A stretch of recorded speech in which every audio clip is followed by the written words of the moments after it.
नमस्कार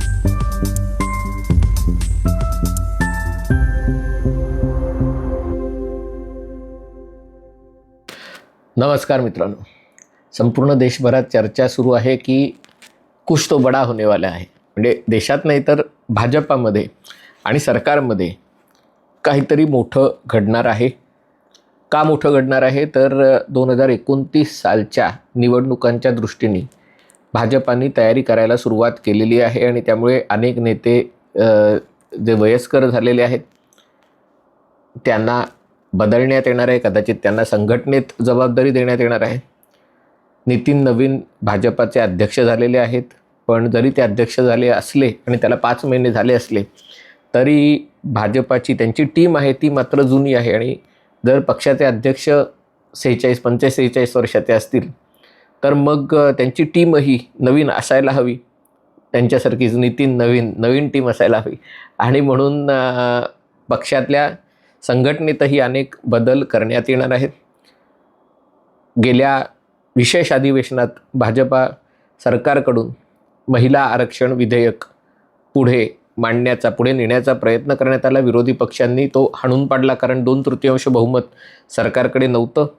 या मान्सून सत्रामध्ये पावसाळी अधिवेशनामध्ये कदाचित NDAची संख्या वाढून 2/3 बहुमत होऊ शकेल असा अंदाज आहे. आणि त्यामुळे त्याच्यासाठी वातावरण निर्मितीसाठी संघटनेत आणि मंत्रिमंडळात 1/3 किंवा मोठ्या संख्येने महिलांना संधी देण्याचा प्रयत्न केला जाईल असं म्हटलं जातं आहे. गेल्या काही महिन्यात सातत्याने काहीतरी चर्चा कानावर पडत आहेत. त्यातल्या काही खऱ्या आहेत, काही वाढवलेल्या आहेत, पण धूर असतो तिथे कुठेतरी आग लागलेली असते. तेवढा मोठा भडका नसेल पण आग लागलेली असते. मग तो अयोध्येतल्या श्रीराम मंदिरातल्या लोकांनी दिलेल्या देणग्या आहेत त्याच्यामध्ये होत असलेल्या चोरीचा विषय असेल. दुसरीकडे या सरकारमध्ये जे काही मंत्री आहेत त्यांच्याबद्दलची नाराजी असेल. याच्यामध्ये पेट्रोलियम मंत्री हरदीप सिंग पुरी असतील. त्यांचं नाव कदाचित एप्स्टाईन फाईलशी, खरं त्याच्यात काही मला वाटत नाही आहे, कारण ते अमेरिकेचे राजदूत म्हणून भारताचं हित जपण्यासाठी जे कोणी अमेरिकेत प्रभावशाली आहेत त्यांच्याशी भेटणं त्यांचं कर्तव्य असलं तरी त्यांच्याबद्दल चर्चा आहे. एकूणच आखाताच्या युद्धामध्ये त्यांच्यावर टीका झाली होती. नितीन गडकरींवर टीका होते, खास करून या इथेनॉल मिश्रणामुळे अनेक लोकांची तक्रार आहे. योग्य अयोग्य त्याच्यावर चर्चा करता येईल, पण एक निगेटिव्ह परसेप्शन त्याच्याबद्दल सरकारबद्दल त्याच्यातनं तयार झालेलं आहे की सरकार या इथेनॉल मिश्रणाचा अतिरेक करत आहे वगैरे वगैरे. धर्मेंद्र प्रधान यांच्यावर सडकून टीका होते. ज्या प्रकारे नीट परीक्षांमध्ये पेपर फुटीचं प्रकरण झालं आणि लोकांची अशी अपेक्षा असते की असं काही होतं तेव्हा कोणाला तरी जबाबदार धरलं जावं आणि मंत्रिमंडळातल्या कोणाला तरी डच्चू दिला जावा यासाठी. आणि त्यामुळे धर्मेंद्र प्रधान यांच्यावर त्याची टीका होते. मोदींच्या मंत्रिमंडळात अनेक जण असे आहेत की जे काय करतात तेच लोकांना कळत नाही. कारण तुम्ही जर बातम्या बघत असाल तर सातत्याने पंतप्रधान नरेंद्र मोदी, गृहमंत्री अमित शहा, नितीन गडकरी, निर्मला सीतारामन यांचं पण नाव कुठे कानावर पडत नाही फारसं. अश्विनी वैष्णव, हरदीप सिंग पुरी यांचं नाव कानावर पडतं, खास करून पेट्रोल आणि याच्या खरेदीच्या संदर्भात. पण असे काही 5-6 लोक, आणि निश्चितच आहे संरक्षण मंत्री राजनाथ सिंग आणि परराष्ट्र व्यवहार मंत्री डॉक्टर S जयशंकर. पण हे वगळता बाकी मंत्रिमंडळातले किमान 30-40 जण असे आहेत की जे काय करतायत ते कोणाला कळत नाही. आणि त्याच्यामुळे त्यांच्यामधल्या काही जणांची झाडाझडती घेऊन ज्यांचा कारभार चांगला, म्हणजे त्याला काय म्हणतात, समाधानकारक नसेल त्यांना डच्चू देण्याची चर्चा आहे. हे सगळं कशासाठी? म्हणजे जिथे ज्या देशामध्ये बरेचसे राजकीय पक्ष घराणेशाही असलेले पक्ष आहेत आणि जिथे एका घराण्याची निरंकुश सत्ता चालू असते, कितीही पराभव झाले, कितीही जण सोडून गेले तरी त्यांना काहीही फरक पडत नाही. पक्ष चालवणं म्हणजे स्वतःचं घराण्याची गादी चालवल्यासारखे हे चालवत असतात. आणि असं असताना भाजपा नेमकं कोणाशी स्पर्धा करायची? म्हणजे वर्गातले सगळ्यात हुशार विद्यार्थी तुम्ही आहात. इतर विद्यार्थ्यांपेक्षा तुम्हाला किमान 20 गुण जास्त मिळत आहेत. म्हणजे इतरांना 40-45 मार्क मिळत असताना तुम्हाला 65 मार्क मिळत आहेत. मग 90 मार्कांचा आग्रह कशासाठी? काय करणार आहात 90 मार्क मिळवून? कारण जर बाकीचे 40-45च्याच आसपास राहणार असतील तर तुम्ही आहात तिथे आनंदी राहणं, हा प्रश्न एक उपस्थित होतोय. दुसरी गोष्ट, हे बदल म्हणजे नेमकं काय असणार आहे त्याच्याबद्दल लोकांना शंका आहे.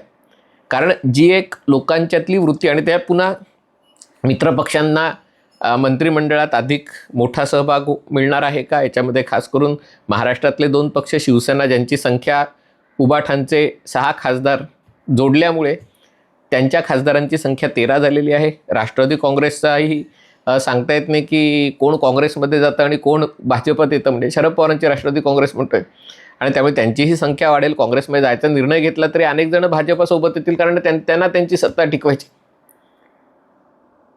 बंगालमध्ये मोठा फरक पडला आहे आणि तिथेही काहीतरी होऊ शकतं. म्हणजे कॉम्पोजिशन जे बदललं आहे. आगामी काळात निवडणुका आहेत, उत्तर प्रदेशमध्ये निवडणुका आहेत, पंजाबमध्ये निवडणुका आहेत, गोव्यामध्ये निवडणुका आहेत, उत्तराखंडमध्ये निवडणुका आहे, बऱ्याच राज्यांमध्ये निवडणुका आहेत. आणि त्याच्या आधी सरकारला तयारी पाहिजे. जे आता सगळी चर्चा, डिलिमिटेशन, SIR, जनगणनेमुळे एक नवीन चित्र उभं राहणार आहे. कारण पहिल्यांदा जातीनुसार देशाची विभागणी कशी झाली असेल, आणि ते आकडे समोर आल्यावर त्याचे देशाचे तुकडे करण्यासाठी जे तयार लोक आहेत त्यांच्यासाठी हातात कोलीत मिळण्याची शक्यता आहे. आणि त्यामुळे भाजपा अधिक आक्रमकपणे या विषयासाठी फिल्डिंग लावायची शक्यता आहे.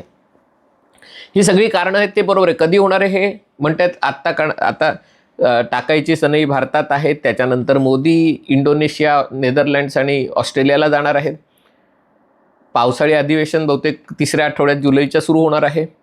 त्याच्या आधी हे होणार का अशी चर्चा आहे. ते होऊ शकतं, पण तरी देखील अनेकांना वाटतं की हे करून फायदा काय? शेवटी निर्णय तर दोघंच घेणार आहेत. म्हणजे हा निर्णय पक्षामध्ये काय घटना घडणार आहेत, काय बदल घडणार आहेत, याचाही निर्णय दोघंच जण घेणार आहेत. आणि त्याच्यामुळे काय म्हणतात, त्या ह्याच्यातल्या सोंगट्या बुद्धिबळाच्या पटावरची प्यादी बदलली तरी वजीरच राहणार आहे, राजाच राहणार आहे. आणि त्यामुळे जोपर्यंत सगळी सत्ता किंवा बरेचसे सत्तेचे लिव्हर्स यांच्याच हातात आहेत, तोपर्यंत लोक बदलले काय नाही बदलले काय फरक पडणार आहे. पण तरी देखील मला असं वाटतं की नरेंद्र मोदींना आणि गृहमंत्री अमित शहा यांना देखील जाणीव आहे की पुढच्या काही वर्षामध्ये भाजपाला, ज्याला ट्रान्झिशन म्हणतात, एका नेतृत्वाकडून दुसऱ्या नेतृत्वाकडून, मोदी आणखीन 2 वर्ष राहतील का 4 वर्ष राहतील का 10 वर्ष राहतील हा आत्ता मुद्दा नाही आहे. पण जे मोदींच्या सोबत सरकारमध्ये गेले ते अजूनही बऱ्यापैकी तिथेच आहेत. मोदींबद्दल लोकांना कंटाळा आलेला नाही आहे, पण बाकीचे जाऊन तिथे बसलेले आहेत, त्यांच्याबद्दल कंटाळा आलेला आहे, त्यांच्याबद्दल भ्रष्टाचाराच्या किंवा काही, कारण तुम्ही एका ठिकाणी एका पदावर बसलात की या सगळ्या गोष्टी सुरू होत, किंवा त्यांच्यात जो आळस येऊन जे सुशेगात जे चाललंय तसं चालू दे असं वागण्याची जी वृत्ती असते, त्याच्याबद्दल लोकांच्या मनात शंका आहेत. जगात एकूणच राजकीय पक्ष ज्या पद्धतीने नवीन पक्ष पुढे येत आहेत, जुने पक्ष मोडकळीस निघत आहेत, ते बघता भाजपाला काँग्रेस काय करतोय, किंवा उबाठा सेना काय करते, किंवा राष्ट्रवादी काँग्रेस शरदचंद्र पवार गट काय करतोय, किंवा मग अखिलेश यादव काय करतायत, तेजस्वी यादव काय करतायत, चंद्राबाबू किंवा कम्युनिस्ट काय करतायत, याच्याशी भाजपाला काहीही देणं घेणं नाही. त्यांना आपला गाडा पुढे हाकायचा आहे आणि त्या दृष्टीने या गोष्टी होणार आहेत. पण शेवटी कितीही बदल झाले तरी बुद्धिबळाच्या पटावरचे 2 मोहरे आहेत, ते मात्र त्यांचं महत्त्व कायम राहणार आहे. आणि भाजपा पुढचा काही काळ तरी याच दोघांच्या हातात राहणार आहे. हा व्हिडिओ आपल्याला आवडला असेल तर कृपया लाईक करा, शेअर करा आणि हे चॅनल सबस्क्राईब करण्याची विनंती आहे. तुर्तास इथेच थांबतो. पाहत रहा MH48.